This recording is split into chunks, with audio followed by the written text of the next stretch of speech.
And good evening and welcome to Red Card. I'm your host, Anthony Totera. Once again, we welcome you all over the world and we thank you so much for taking time out of your busy lives to join us here on Red Card. And once again, what a jam-packed show we've got for you tonight, baby. We're going to talk to newly signed, a Canadian boy, Drew Beckie of the Columbus Crew. And then later on, we'll talk about that matchup of Barcelona and AC Milan. Look, I don't get too many right. But last night, if you watched my show, I called it that AC Milan right now is playing terrific soccer and they will come up with a result. And boy, oh boy, did they come up with a result. And that second goal by Sully Muntari was a world-class goal.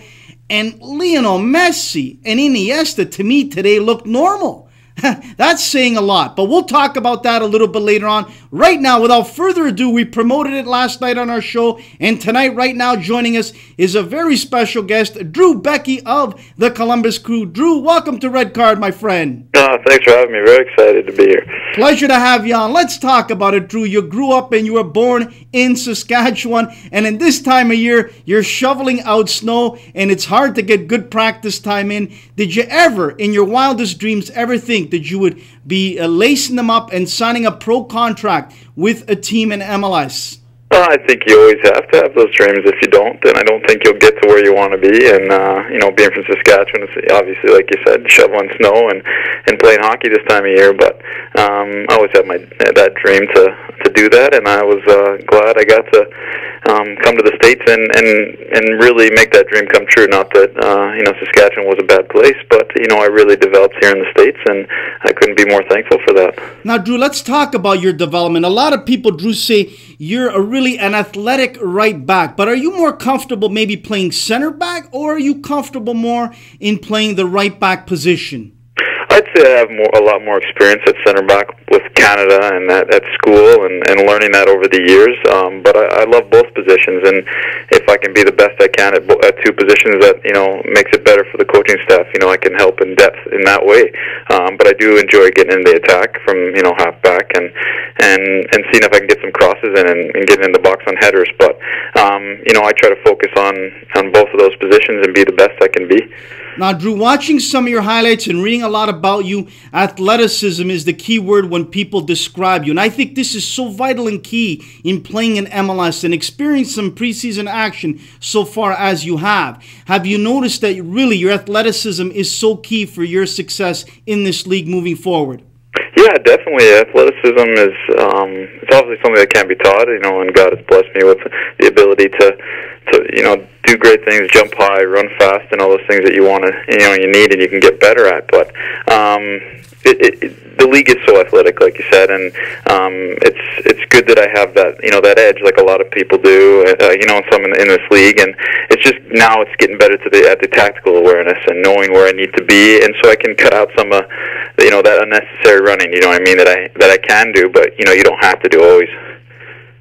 Now, Drew, let's talk about some of the veterans on this team. When you arrived, how important, how key was it that you were able to maybe sit down, have a meal, or have a coffee or a chat with some of these veterans so they could help you to be ready for the first game of the season and be ready for the rigors of MLS life? Right, it's very important. You have guys like legends such as Eddie Gavin and Chad Marshall, and even, I'm actually rooming with Dominic Oduro, who just came to the team, and he's given me some, great pointers. And, they say it's a long season. It's not the same season as Europe, but we go through the summer. It's going to be hot. It's going to be long. It's going to be training every day. And I don't think that's something that I'm not used to, but obviously it's when it's, a game each week and doing it every day, it's going to be tough, and you're going to be called upon, and you have to be ready at all times, because guys are going to get tired. There's only 30 guys on the team, and there's a lot of games.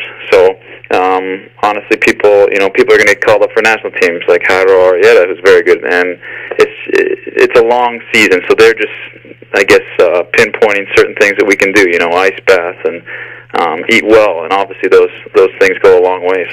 Now, Drew, let's be honest. Columbus is one of the great cities in MLS for a long time. They've got a great history, a winning history, and that city itself, that fan base, to me, is one of the best. They're vocal, they're passionate, they back their team 110%. Have your teammates prepared you for what to expect from this great crowd when you start playing on home? Oh yeah, they speak very well of it. Obviously, it's one of the founding teams in MLS, and I think the game is obviously always on the rise. And I'm just really excited. The fans reach out to you over Twitter and over Facebook, and it's really nice to see their excitement coming into the season. I really believe that this is going to be a good year for Columbus. Everybody's excited. Everyone's fit. That's a big thing going into the season, and having a guy like Federico Higuain, who you see in training every day, do very special things. It's exciting for the season. You see what he can do, and you want to give him the ball every time and let him show what he can do. And I think the fans respond to stuff like that, and getting the right players and good depth is an exciting thing for the season. So I'm really looking forward to it. How important is it for you, Drew, to really start getting the respect early on, not only from your teammates as the season starts, but from the other teams out there that you mean business, even though you're a first-year guy, that you want to be respected when you're out there from the opposing team? I think you nailed it right on the head there. It's very important. Whenever my chance is to get in, or whatever my position is on the team, you want to come in and be solid. My job as a defender is not to score goals and do spectacular plays. My job is to keep the back line organized and play balls into the playmakers and make sure guys are in their right positions. And that's what I want to be, is consistent as possible as a defender, and that's the main thing. I think you saw that today in the Barcelona and Milan game. Is being defensively organized. It goes a long way against the best team in the world. You sit in there and you defend and you counterattack and take your chances, and that's the name of the game. So I think as we come out in the first few games, to get results is very important, and that sets a positive vibe for training on Monday. Is guys want to get back out there when you get a good result. If you have a bad result, maybe training's not as sharp, but hopefully you do the right things, and it happens. The results will come your way. Drew, let's talk a little bit about playing for Team Canada. That first time you put that jersey on, how did that feel? And also, let's talk a little bit about that Olympic qualifying last March 2012. To me, one of the bright moments as a long Canadian soccer fan myself, and my two boys watching Canada beat the USA on their soil. How did that feel?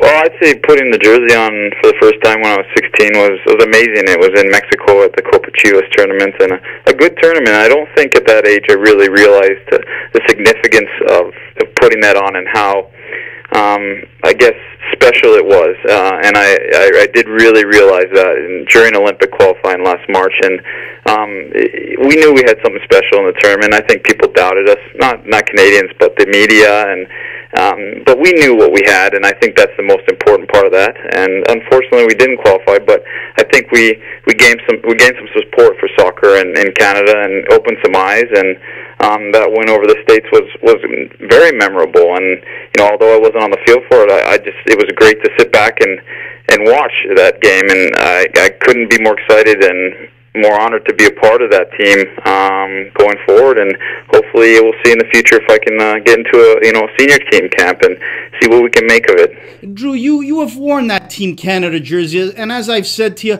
I live and breathe Canadian soccer. I've done that for so long, and I've taken so many shots from so many people because I support Team Canada. But when you're in that locker room, when you're in that dressing room, and you're putting on that jersey, and you look around you, and some of your teammates putting on that jersey, do they understand the responsibility of playing for the country of Canada? Because again, watching Monday night, I don't know if you saw any of it, the under-20s, they to me lacked passion, desire, and heart.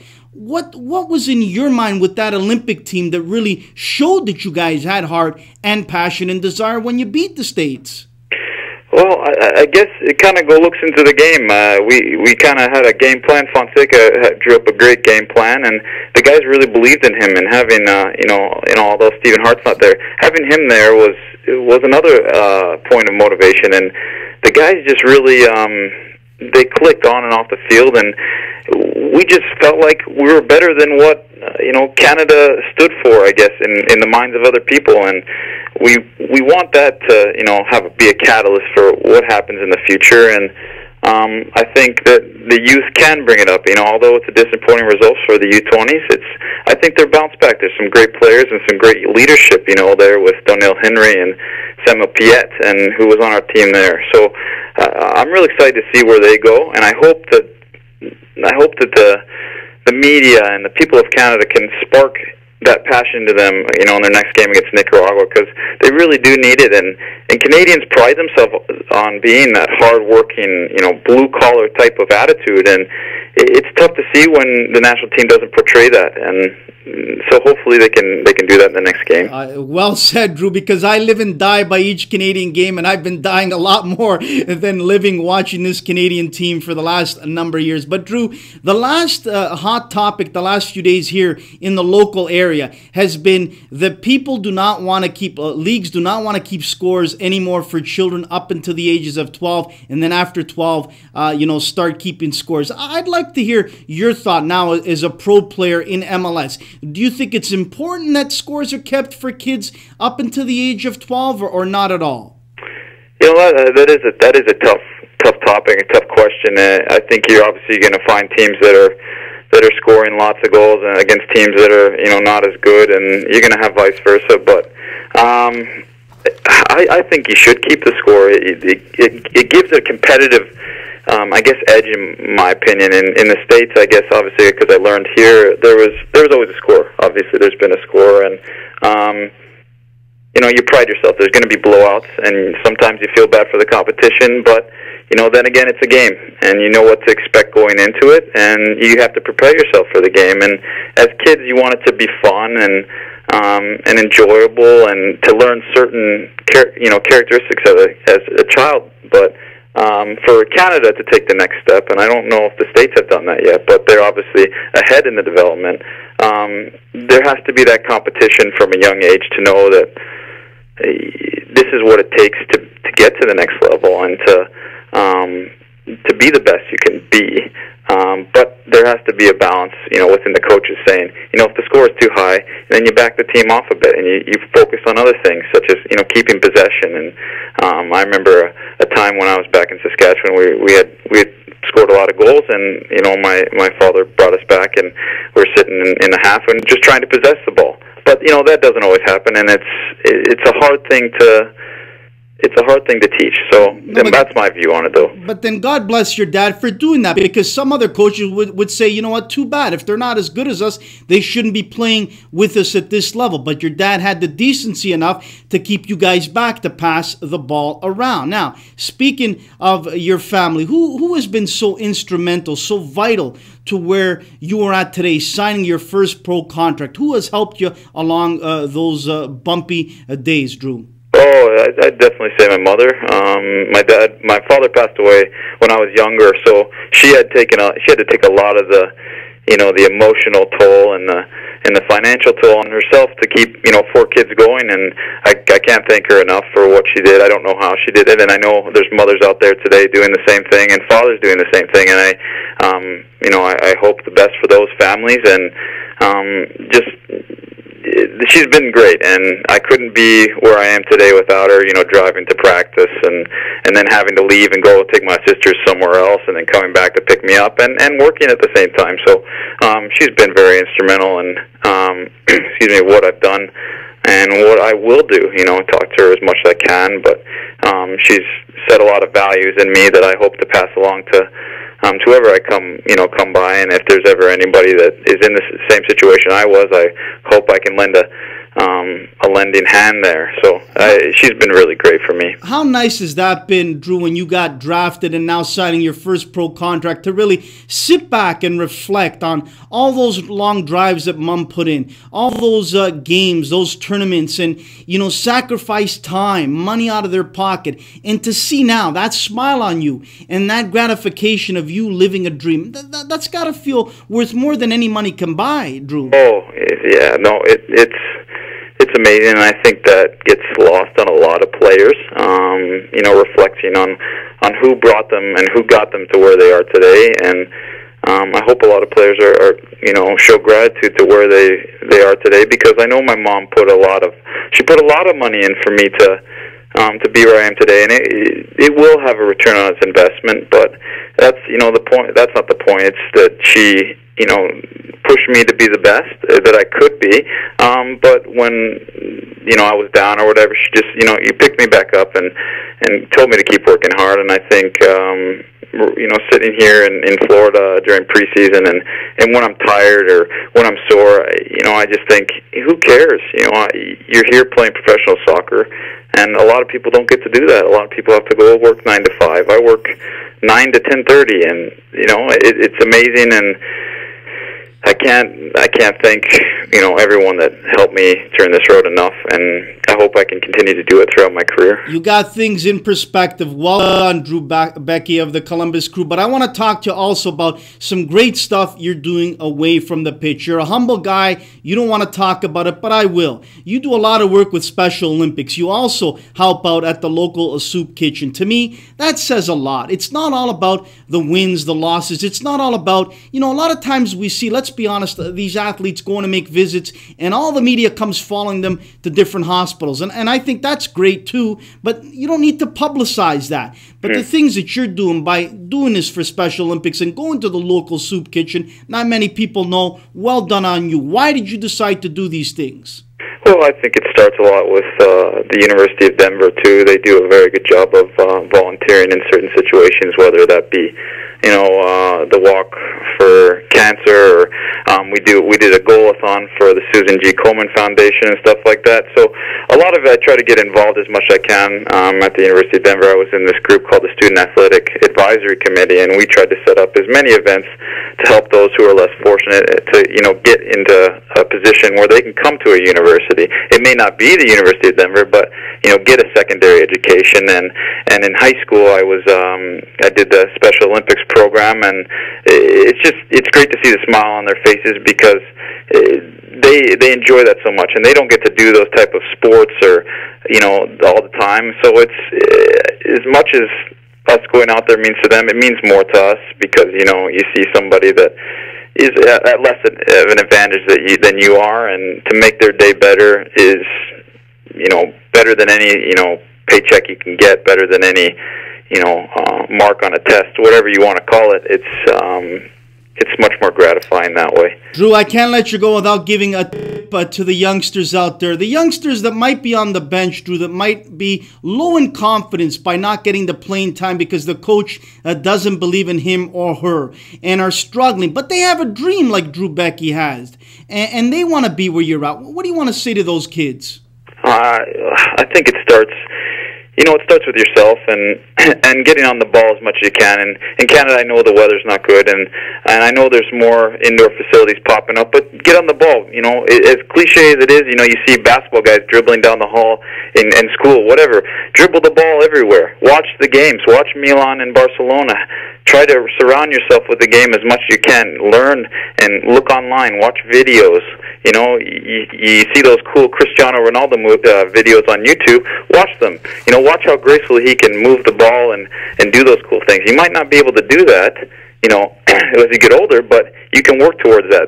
You got to have the passion for the game to be the best at the game, and just surround yourself with as much of the game as possible. That's what I would say. Drew Beckie, you're a class act, and Columbus Crew has made a wise acquisition added to their team for 2013. We wish you nothing but success, and we'd love to see you again playing for Canada, maybe in the Gold Cup coming up. But again, good luck and good success to you. And again, your parents did an awesome job in bringing you up the way they did, because you could just hear in your voice, you're humbled and honored to play the game you love so much. Drew Beckie of the Columbus Crew, thanks again for joining us here. Thanks so much. I really appreciate it, and I hope to be on the show again soon. My pleasure. That is Drew Beckie of the Columbus Crew. We're going to take a quick commercial break, and then we're going to Milan, Italy, and we're talking Milan and Barcelona. What a game. Milan coming up with the big-time win over Barcelona. Messi and Iniesta. Boy, oh boy, they were just normal today. And for them to be normal, that means that Milan must have had a great game. Stay tuned right here on Red Card.